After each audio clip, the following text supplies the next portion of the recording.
Assalamualaikum warahmatullahi wabarakatuh. Waalaikumsalam warahmatullahi wabarakatuh. Selamat malam, salam olahraga. Salam.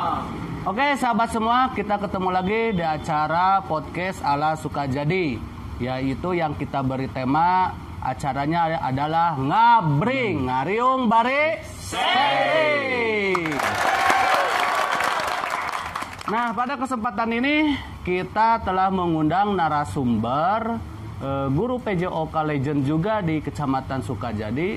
Beliau sosok yang selalu memotivasi guru muda dan aktif mulai dari saat ketika muda sampai saat ini masih aktif.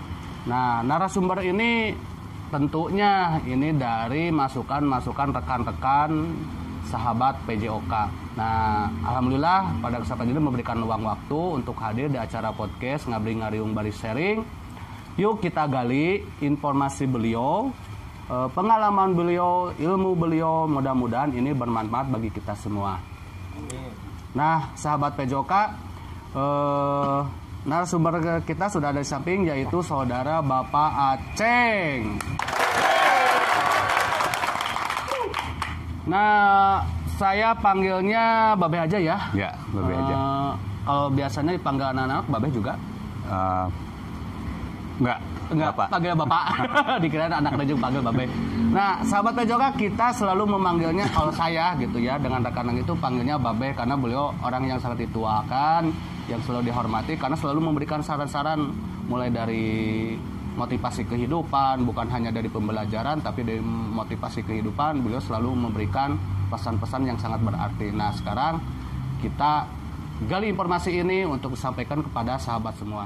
Itu nama panggilannya Pak Aceng ya? Ya. Nama panggilan Pak Aceng itu lahir beliau Bandung tanggal 25 bulan 10 tahun 1961. Ternyata sudah ya cukup banyak pengalamannya. Pernah bakti sebentar lagi dong ya, Bang? Ya, sebentar lagi. Sebentar lagi. Kurang lebih 1 tahun lagi. 1 tahun. Kita gali ya informasi pengalaman tentang kehidupan beliau ketika mengejar pendidikannya dari SD sampai perguruan tinggi. Boleh Beh ceritakan nih perjalanan kehidupan dari sekolahnya? Ya. Terima kasih. Assalamualaikum warahmatullahi wabarakatuh. Waalaikumsalam warahmatullahi wabarakatuh. Pertama tentu saja saya SD-nya itu dari SD Ayudia, Jalan Ayudia nomor 25. Nah, SD Ayudia ya? SD Ayudia. Oh, buat SD Ayudia salam nih dari Pak Aceng.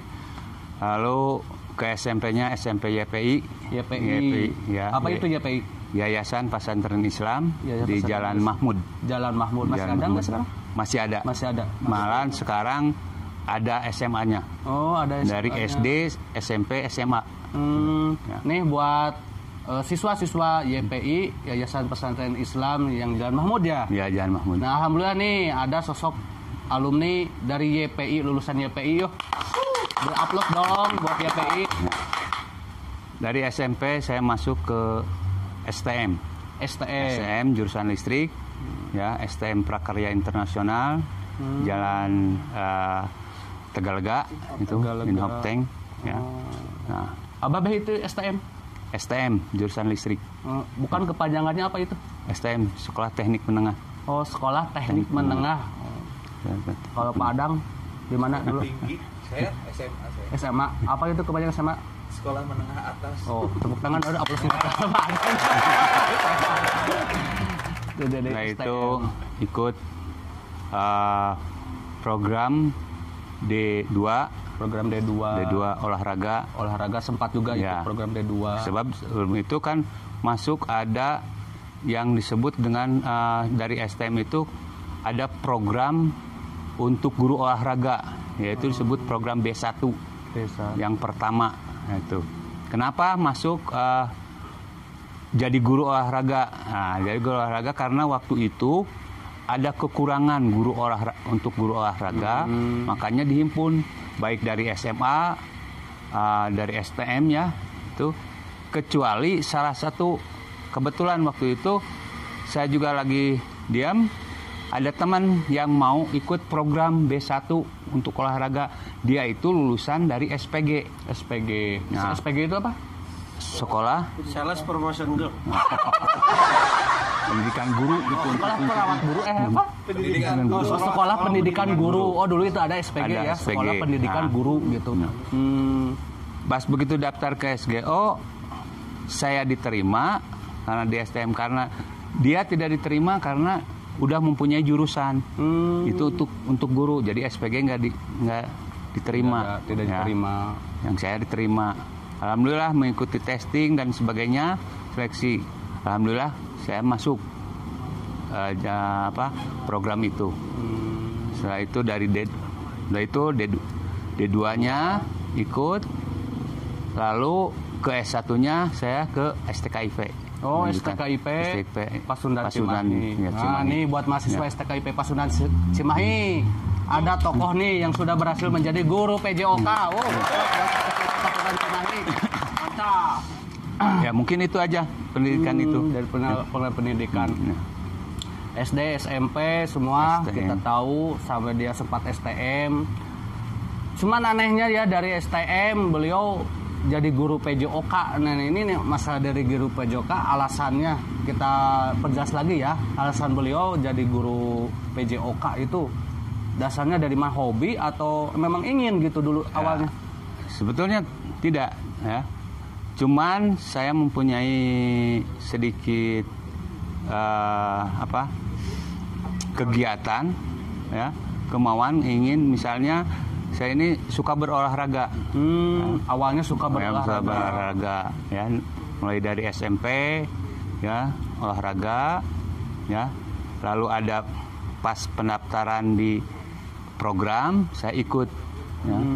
Jadi begitu ikut ke program juga, begitu masuk guru-guru dari SGO itu ya ada yang kenal. Oh, ada yang kenal. Nah, sebab Dari saya awal. waktu itu aktif di olahraga. Aktif juga. Aktif di olahraga. Begitu ke sana, ya mungkin karena saya mempunyai hobi olahraga, mungkin pertimbangan itu dan juga mungkin hasil dari seleksi saya mencukupi ya, memadai, akhirnya kami diterima. Diterima jadi guru Ya. olahraga.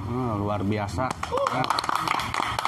Nah, Pak Aceng ini awalnya itu menjadi guru PJOK tuh dari hobi ya. Dari hobi, ternyata hobi juga menentukan karir juga nih kawan-kawan. Karir dari hobi rasa suka, apabila ditekuni ternyata bisa juga berhasil menjadi pekerjaan yang ya cukup lumayan, yaitu sebagai guru PJOK ya. Jadi kawan-kawan yang punya bakat atau hobi apapun, kembangkan dengan sebaik mungkin ya. Yuk aplaus dulu buat Kak Aceng. Nah, Beh, kalau saya sempat dengar nih, Babeh ini aktif juga di bidang prestasi keolahragaan, malahan sempat menjadi atlet juga. Benar nggak itu, Beh, awalnya? Ya betul, kebetulan saya aktif waktu itu latihan ikut di FOBA. IBOPA apa? Ya, Ikatan Bola Voli Bandung. Oh, ya, FOBA yang ada di Bandung ya. Nah, saya ikut, bahkan saya latihan di sana. Yang pertama saya mengikuti itu di klub, pernah di DLAJ. Setelah DLAJ saya ikut di Maesa ya, klub bola voli Bandung itu. Klub bola voli Bandung. Ya. Berarti banyak loh ya kawan-kawan Kota Bandung. Nah, alhamdulillah. Ada nggak beberapa orang yang masih ingat aktif-aktif dulu, zaman dulu? Banyak. Banyak. Hasil itu saya ingat. Salah satunya nih siapa teman di FOBA Kota Bandung? Ya itu yang senior itu adalah Aladin. Aladin. Ya. Ada ya nama Aladin? Ya. Dia itu adalah Aladin. pemain legendaris. Oh, pemain legendaris dulu. Ya. Kita nggak tahu tuh. Guru juga guru, Pak. Bukan. Dia adalah karyawan dari Pos Biro. Jago main polinya? Iya, justru legendaris. Yaitu adalah shock tosser yang baik. Ya. Tosser. Dia itu Kalau shock tosser. Babeh jadi apanya itu di poli? Saya spike. Spike. Ya. Terus. Nah, Beh pernah sempat ikut lomba-lombanya gitu, Beh? Saya latihan di klub, tapi saya pemain ubrut. Artinya saya pemain yang dimana diperlukan oleh orang, saya selalu mengikutinya. Ya. Main gacong aja. Apa? Gacongan. Gacong ada apa itu? Pemain cabutan. Pemain cabutan, wow. Oh, pemain cabutan dadakan gitu. Orang-orang yang skill biasanya ya, yang lebih tinggi skill itu yang jago itu diambil gitu ya. Oh, luar biasa. Bayarnya langsung biasanya Pak. Seperti itu biasanya. Emang dibayar ya? Bayar. Oh, lumayan juga dong ya. Sekali di main bayar. Oh, gitu. Poli lumayan itu. Poli, ternyata luar biasa pengalaman beliau di bidang bola poli. Pernah di instansi pemerintahan ikut lomba-lomba gitu? Ya di instansi seperti di dinas pendidikan. Ya dinas pendidikan. Ya itu soalnya waktu itu di tingkat provinsi kalau ada kegiatan, saya suka ikut dengan Pak Perwata. Oh iya, yang tadi bahas ya narasumber kita ya. Pak Wata. Oh ternyata beliau sosok yang upin-upin itu ya. Yang dua sejoli. Ya kemana saja memang selalu kalau misalnya Pak Perwata ada kegiatan apa di daerahnya atau di mana saja pasti dia manggil saya. Saya juga misalnya ada yang manggil pasti saya bawa Pak Perwata gitu. Oh ya, gitu saling ya. Saling membantu, saling dukung. Ini sahabat semua, ternyata beliau juga punya sahabat yaitu Pak Purwata yang selalu sharing dan selalu saling bantu. Kegiatan pernah juara sempat, Beh? Ya pernah. Antar guru. Berapa kali? Banyak. Coba apa aja lah kira-kira. Ya, kita terutama banyak yang di luar dari kegiatan IFOBA ya. Misalnya turnamen daerah. Ya. Daerah misalnya bukan di Bandung saja. Ya. Malahan keluar kota. Kalau misalnya ada turnamen, saya dipanggil misalnya dibawa ikut juara turnamen.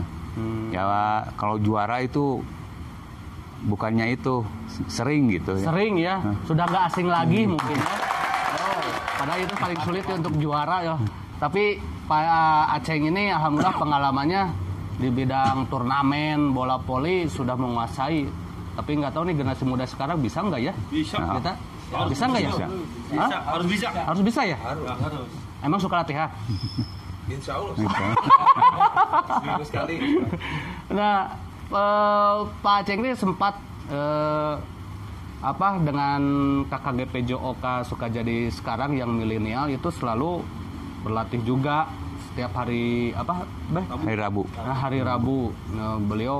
Nah, kita pengen tahu alasan beliau. Kenapa Babeh pan usia nih udah nggak muda lagi, kabarnya juga sudah cedera ya, tapi masih sempatnya meluangkan waktu untuk anak sahabat guru PJOK nih.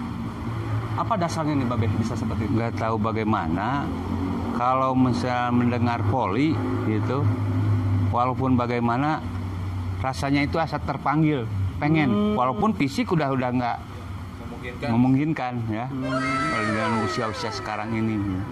Cuman kalau lihat voli atau mendengar voli teh pengen sekali gitu.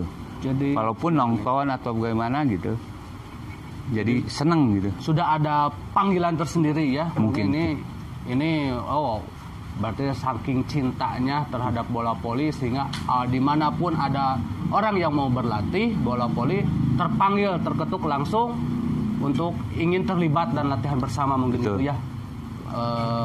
Pak Aceng ini luar biasa, sahabat PJOK. Nah, saya sempat dengar Babeh cedera di sebelah kanan ya. Nah, itu ceritanya gimana awalnya bisa seperti itu? Mungkin kondisi sudah tidak muda lagi, ya, udah tua, ya. Lalu waktu itu kami bermain di Gor Pajajaran, kalau nggak salah lawannya itu Asuransi Jiwa. Waktu itu pas begitu mukul, ini langsung ke bawah, sebelah sini, udah nggak bisa digerakkan. Padahal pertandingan masih berjalan. Nah, akhirnya saya minta cepat-cepat ke coach untuk diberhentikan. Setelah itu berhenti, ya, saya keluar dari situ langsung dibawa ke tukang urut itu. Ya. Tapi sekarang Begitu. sudah normal lagi. Normal sih tidak. Jadi sewaktu-waktu kalau itu akan jadi lagi. Ya. Jadi belum begitu normal, tidak normal seperti biasanya. Sebab kalau kata yang membetulkan, ini harus dilatih, dikuatkan lagi gitu. Tapi tidak mungkin akan normal seperti biasa. Gitu. Ya mudah-mudahan Pak Aceng selalu sehat ya. Amin, amin. Tangannya kesehatan. Nah ini tips juga nih buat teman-teman untuk menjaga tidak terjadi cedera seperti ini. Ini apakah dipaksakan gitu Beh atau gimana? Mungkin ini tadinya waktu mudanya, waktu masih kuat, ini terlalu diforsir. Sebab kalau waktu muda itu sampai kalau hari Minggu itu sampai 3 kali kita melakukan atau ada pertandingan. Misalnya pagi jam 8 nih ada turnamen nih, ya, main turnamen. Nah itu beres, udah ada yang jemput lagi di pinggir lapang, udah jemput lagi, udah siap motor, jemput lagi, ada turnamen lagi di sebelah sana misalnya gitu. Saya berangkat lagi sana. Dari situ nanti ada lagi. Nah kadang-kadang hari Minggu itu penuh, full itu dari pagi itu terus. Kalau kebetulan banyak turnamen pertandingan itu. Nah, dan pula kalau saya latihan, ada satu tip untuk anak muda. Kalau latihan, ya, yang masih kuat, kalau misalnya pelatih menyuruh saja, misalnya push up nih, misalnya push up 5 kali, udah 5 kali sprint lari. Salah satu yang harus kita, kalau kita masih kondisinya kuat, itu harus dilebihi. 5 kita ambil 6 atau 7, ya. Tidak usah ribut, ya. Nah, itu untuk kita, berarti kita lebih dari mereka. Itu tips saya. Jadi kalau misalnya suruh loncat dada 5 kali, saya tidak 5 kali, pasti lebih. Tiap latihan. Pas kebetulan pelatih kami almarhum Pak Yamin. Pak Yamin ya. Almarhum Pak Yamin. Itu adalah pelatih kami, ya. Bukan apa-apa. Waktu di klub saya, di klub Maesa,